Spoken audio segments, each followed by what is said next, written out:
Fun to goof off in the break and connect, and thank you to each of you who brought these yummy treats and the marvelous flowers. It sets a great tone for this whole evening as we continue to explore varieties of the spoken word. What could that mean? What could that feel like? What's possible? Where do you want to learn? Where do you want to stretch? Where do you want to breathe into it? Where do you want to write or say things? It's all up to you. We are going to move now to the third speaker of tonight's workshop, and as you will see on your program, that is Joe Sasso. You'll see his title is listed here as Grasping for 21st Century Leadership. Last year, a McKinsey report indicated that interviews with 500 business executives stated that they felt 63% of all leadership development training failed or fell short. That is to say, almost $9 billion of money was wasted. Add the cost of time spent training, which is lost productivity, and the toll on the bottom line becomes even greater. Coach Joe Sasso has determined that the root cause and possibly greatest problem is that most leadership training programs still draw on old linear models from the 20th century. Tonight, Coach Joe will provide a brief history that will first pull us from the old 20th century linear model, then push us toward the future geodesic model. He'll use insights from our varieties of the spoken words, and this presentation will launch us into the 21st century. We'll move our individual spoken words to the leadership model where impossibilities become possibilities.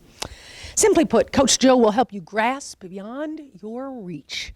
Please help me welcome Joe Sasso, presenting Grasping for 21st Century Leadership.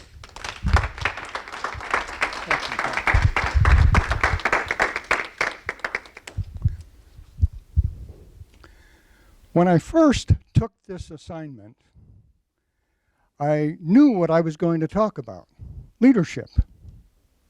What is leadership? As I began to investigate leadership, I called on friends, believe it or not, in Europe and Asia. I called on friends in Canada. I talked to another leader friend of mine in Nicaragua. And of course, I crisscrossed the US as well. Do you want to know what leadership really is? Do you want to know where it is? By the end of this presentation, you will know where leadership is. To get us started, I took the thoughts power versus force, and you'll see them on the handout I've given you right now. It's very interesting as we look at words and what they do for us from a leadership model standpoint. In a minute, I'm going to tell you a story, and I want you to work down the side of the page that says force. There's 2 pages, so you're gonna use both pages, but work down the side of the page that says force. Every time I use a word that triggers from that list, I want you to circle it. If I infer it, I want you to circle it. That's what we'll be working on as I tell you this brief story. The sales manager called all salesmen together.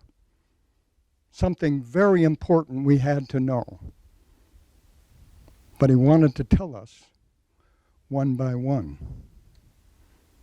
Well, I was early in the queue. I walked in, and very briefly, with a lot of influential insistence, he began to tell me that they were changing my pay structure. We were going to have a guaranteed base pay. But there was going to be a catch. Commissions would now have a ceiling. I like the guaranteed base pay, but a ceiling on my commission? Give me a break. My family's just getting started. I need that income. He asked me to sign the contract. I said I couldn't. I don't want to sign that. He He said, okay, well, you think about it. Send in the next person. Well, I went out. I was really upset. I began telling people, hey, they're trying to change our commission structure. You know, we're in big trouble. If they get away with this, we're going to all go down the tubes because pretty soon we won't be making any kind of money. We'll be just like everybody else, just struggling. Don't let them do it to us. One by one, they walked in. One by one, they walked out like sheep shorn. I was still concerned and committed. I wasn't going to yield. They called me again. I met with the sales manager, and he told me, just about everybody signed up so far. It's just up to you. Are you ready to sign the contract? No, I'm not going to sign it. Well, I guess you've thought about it, Joe. You know, if you don't sign the contract, we're going to fire you. What? Oh, okay, all right. Where do I sign? As I left, I knew I had been shorn, like any sheep. And it didn't happen once, it happened over the life. As salespeople experience changes in commission structure. Well, are you surprised? Are you surprised by that story? Maybe you think it's history. I can tell you it is history, but I can also tell you it wasn't that long ago.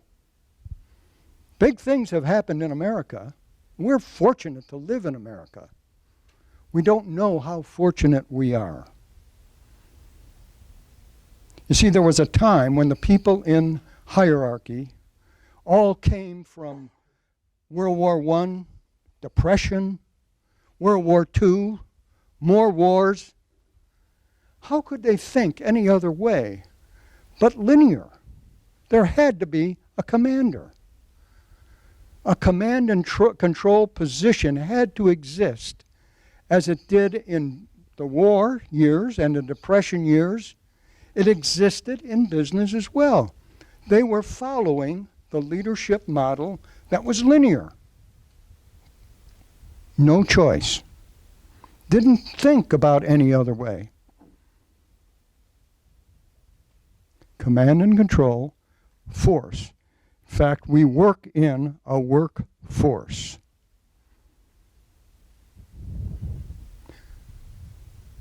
Now I'm going to tell you another story. And in this story, I want you to use the words on the other side of the page, power. As we power up, I'll tell you this story. In the early 80s, I had developed a sales training program for our distributor base that was very successful. You see, our distributor base was service-minded people. And so they didn't know how to sell. I knew how to sell. I had drafted some thoughts together, and I began telling and teaching and training my customer base. They began to sell like crazy. They had never understood the selling process. They serviced customers who bought their products. Well, when I was given an opportunity to start a training group, it quickly morphed into 3 other people. Pretty soon, we were not only doing sales training, we were doing service, we were doing management, we were doing leadership programs. And the people were loving it. We were accepted with open arms. In fact, they began to tell us what they needed so we could stay on the leading edge, training and developing them and their people. They became conscious of us, and as a result, we became business consulting experts. But we didn't do anything. We were taking information from people from various channels, And we were creating programs that they wanted. As our team began to grow, we were asked to work in Europe. We were asked to work in Canada, South America. We found ourselves in Asia. Wow. Talk about differences. We learned very quickly. And from those different cultures, we actually began to use cross-cultural information to develop better programs. It was amazing. Another thing happened. As the team continued to grow, to expand, we multiplied. But there was a big problem with that multiplication. We were all over. And in fact, we had reached out into the areas I just mentioned, and we were grasping at other areas like Australia, New Zealand, down under, India. The grasp was being done by our train-the-trainer programs and our videos that we were circulating. So the team was spread out pretty thin. How do we communicate? We didn't have cell phones. We had computers, but they were landlocked. You had to plug in at night, use your security code to access, and then you could communicate with each other. But we were in different parts of the world. You're 12 hours out of sync between here and Singapore, 8 hours out of most of Europe. So where and how do we get together? I began calling for weekly retreats at the beginning of every quarter. That gave us an opportunity to work together with the entire team. It had 3 elements to it. Number 1, everybody was expected to stand up and talk about what they did. Now, we didn't want this to be a lot of discussion. In fact, I'd encourage them to talk about what they did in about 5 minutes because we knew they were being successful. The accolades kept pouring into home office. They kept telling us what great work we were doing. Please keep them coming. Give them more people. I can't stand being booked out 8 months to get them come back. All these exciting things kept us at the forefront. So I didn't want to know about what you did. It was important, but do it. But quickly. The next step was very important. What happens in the second phase? What did you learn while you were teaching? The greatest learners in every situation is the teacher. Our retention is at the highest level, 95%. What we teach, we remember and retain at the 95% level. So here we were. What did you learn? What do we need to do to keep on that leading edge? We were giving our programs away. So we had to keep developing more. We had to find out what the people really needed. So in the second phase, we wanted them to tell us what they needed to develop. As they did that, we entered the third phase. The third phase was the most important. That all happened in a morning of the first week of the week. Now we had 4.5 days to put together programs, to start collaborating. It was really very democratic. Everybody could pick something, but it was symbiotic. That's crazy. I'm not going to do that one, Or, hey, that's really good. I want to join with you on that. So all of a sudden, we would see people pairing up, and they take on 2 or 3 different projects at the same time. It was a great time. We were the right people in the right place with the right talent at the right time. Now, as you think about the difference in power and force, I think I've given you an idea about what power is. I can also tell you that one of the other things that happened in our group sessions was that I had our road warriors were actually driven to almost despair because they couldn't get their money fast enough. You see, I was a roadblock. I had to sign off on everybody's expenses.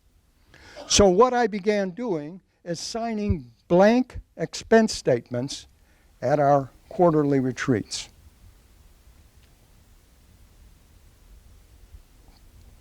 They could now send their expense statement request in directly to accounting and get paid right away. When you think about exchange rates and paper processing by snail mail, this was a godsend. I trusted the people that worked for me. I knew their character, I knew their work ethic, I knew their values. That's what happens in the 21st century. We are all connected as one. If you look at the last page, it says the 2020 World Expo is in Dubai. Guess what the name of it is? This is reaching out there. Connecting minds, creating the future. Ladies and gentlemen, I submit to you that the leader is every one of you in this room.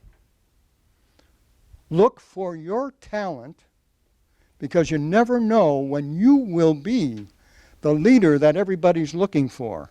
You'll be in the right place at the right time to take on the leadership role. Madam Toastmaster.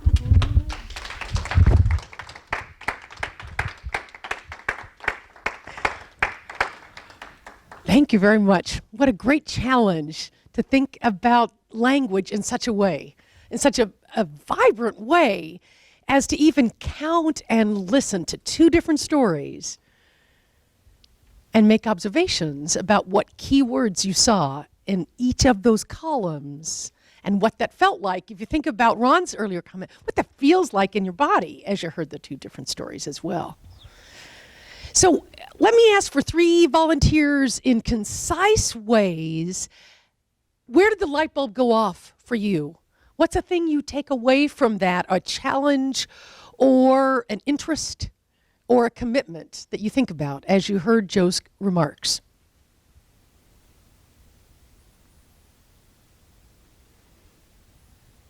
Yes? The profound trust of signing the expenses without seeing anything on there. That says it all, that profound trust put in the people. Yes, David? Give before you get. In order to get. Excellent. That's a great observation. Anything else? Yes. The foresight made me think about how, how Joe must have felt, being so restricted. Right, right, Power to, make Right. sales the way he right. What he knew best, what he could try, what he was ambitious enough to want to do. That's right, and what that force felt like to clamp him down, to put him in a fist. Excellent. That's a great observation. So each of those examples that you've heard Joe say and that you think about in reflection helps us pay attention to language in a fresh way. Well, now, one of the things that was waiting for you at your place as we switch gears for the next piece of what comes is simply a present to you. There is a white piece of paper that came to you, and you will see that I wrote at the bottom of it the source of this. I discovered a new incredible resource. This is a club of people that loves, can you pass that to David, that loves a great resource. And I think you will get a great big kick out of him. This is Brian Wasco, and he writes what's called his Write at Home blog. What I was doing was exploring words and terms and phrases and vocabulary, and also trying to be a rascal and come up with some fun words for those cards that you just played with. And as I did, I discovered this Brian person, and I like him a lot. One of the things that I found on his page that I like so much is said is dead. In other words, we've got to each take a small commitment that we don't just use plain words and use them 100 times, that we ask ourselves to take a fresh look at the way that we use words. And so one of a one-pager that he offered there is to ask yourself the next time you have to write something, to ask yourself, did your character or did you, in telling the story, say something normally? Or did you state it, you spoke it, remarked, reported, added, or as a question, or as an answer, or happily, or full of worry? I just delighted in this page. What it did as I read through this is it just extended my brain. It stretched me in all directions to think about words in a fresh way. Also on his page, I'm going to tell you, and I'm going to offer you this as a challenge to you.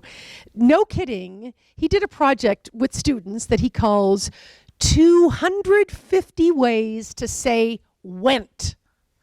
250 ways to say went. So let's stop saying he just went out the door and ask ourselves to think of language in a fresh way. That's the challenge I offer you. Now, in closing, I want to offer one more shape, one more mode for varieties of the spoken word. I thought about this a lot as what could close us together and be inspirational and be challenging and be interesting to us. I am a big fan of the Academy Awards, and perhaps you are too. You will find that on the green piece of paper that's in front of you, what I did was to set the stage for what's about to happen. I thought you might like the lyrics in your hand. These are the lyrics from one of the most incredible songs to have come along in a long time. This is Glory. And this was in the movie Selma. If you've not seen it, I highly recommend it. All about the life of Martin Luther King. To honor Martin Luther King, Common and John Legend have performed and written this beautiful song that you'll hear is a combination of the sung word and the spoken word. And the way that they weave together is one of the most brilliant things I've heard in a long, long time. Chosen as the best original song for both the Golden Globe Awards and the 87th Academy Awards. I bring this to you as one great nugget, a model to take with you of varieties of the spoken word.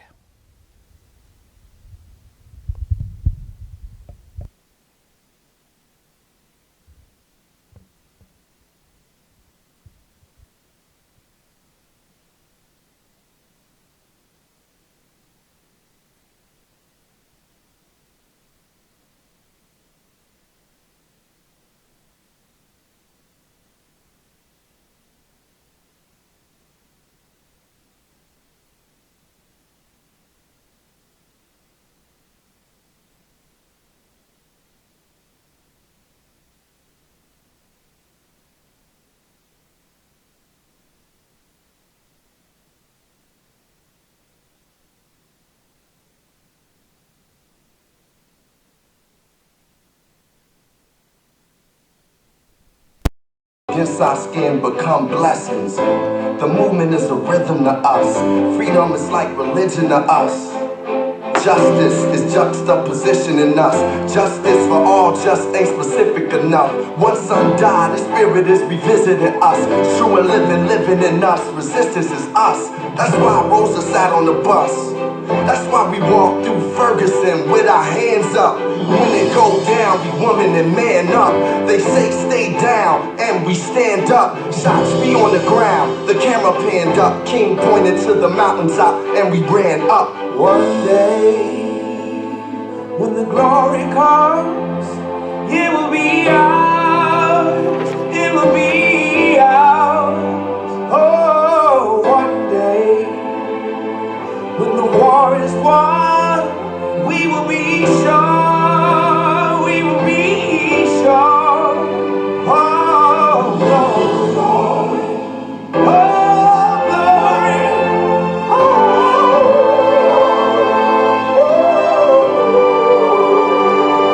Selma is now for every man, woman, and child. Even Jesus got his crown in front of a crowd. They march with the torch, we gon' run with it now. Never look back, we done gone hundreds of miles. From dark roads, heroes, to become a hero. Facing the League of Justice, his power was the people. Enemy is lethal, a king became regal. Saw the face of Jim Crow under a bald ego. The biggest weapon is to stay peaceful. We sing, our music is the cuts that we bleed through. Somewhere in the dream we had an epiphany. Now we right the wrongs in history. No one can win a war individually. It take the wisdom of the elders and young people's energy. Welcome to the story we call victory. The coming of the Lord, my eyes have seen the glory. One day, when the glory comes, it will be ours. It will be ours. Oh, one day, when the war is won, we will be sure. We will be sure.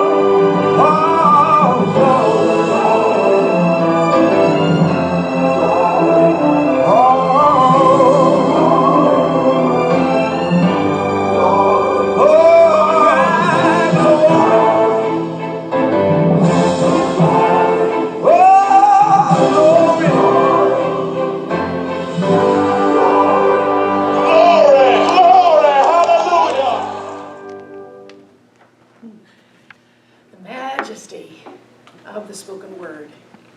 The force, the dynamism, the idea that the biggest weapon is to stay peaceful. The idea that it takes the wisdom of the elders and young people's energy. The force of that song, the impact of the song, pulls together our experience tonight, thinking about creativity abounds. Creativity abounds with brilliant words.